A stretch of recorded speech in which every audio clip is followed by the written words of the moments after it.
Halo semuanya, bertemu lagi dengan saya Muhammad Hadi Widianto, dosen Computer Science BINUS Bandung.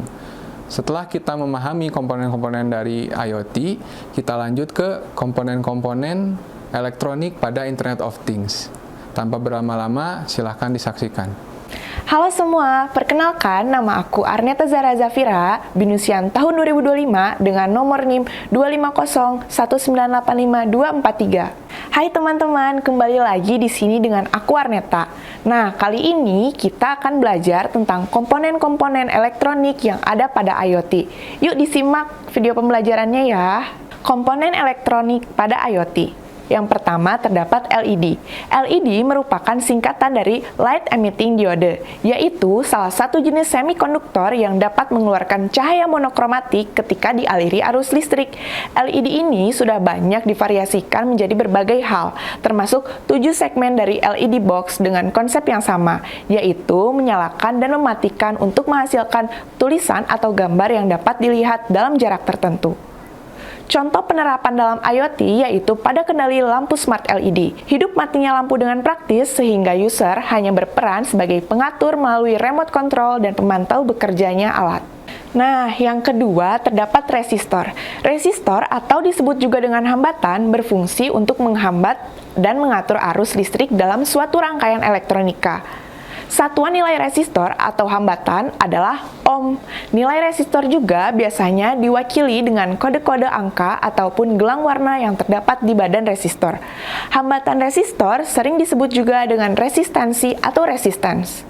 Nah, terdapat 4 jenis resistor yang sudah dirangkum. Yang pertama, resistor nilainya tetap. Yang kedua, resistor yang nilainya dapat diatur. Resistor ini sering disebut juga dengan variabel resistor atau potensiometer. Lalu yang ketiga, terdapat resistor yang nilainya dapat berubah sesuai dengan intensitas cahaya.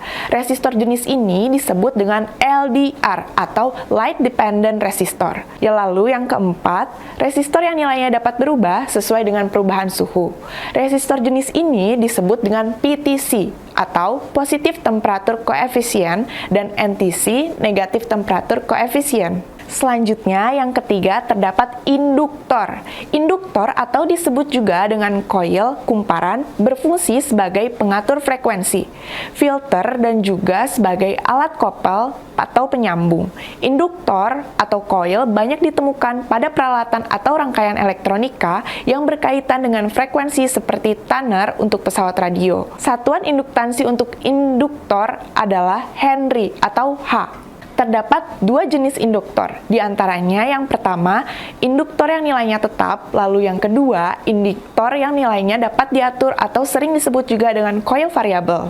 Nah, lalu yang terakhir terdapat breadboard.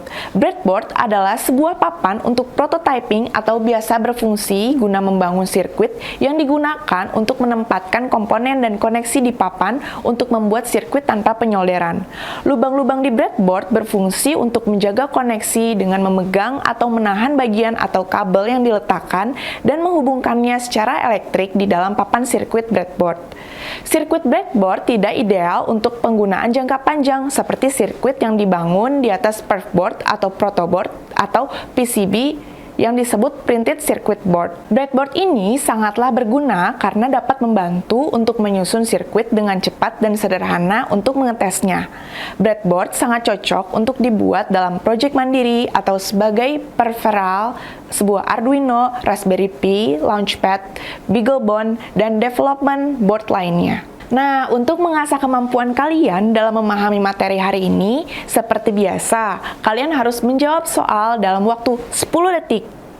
Soal yang pertama, komponen dalam IoT yang berfungsi untuk menghambat dan mengatur arus listrik dalam suatu rangkaian elektronika adalah A. Kapasitor, B. Resistor, C. Induktor, dan D. Transistor. Apa yo jawabannya? Aku kasih waktu 10 detik ya.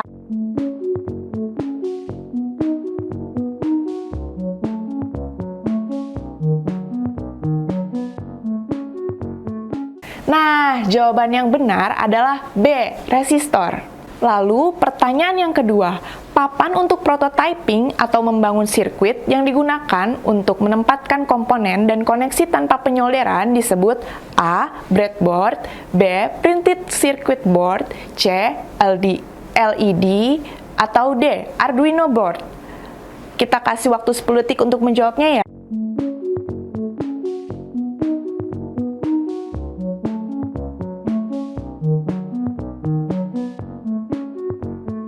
Nah, benar banget nih. Jawaban yang benar adalah A, breadboard.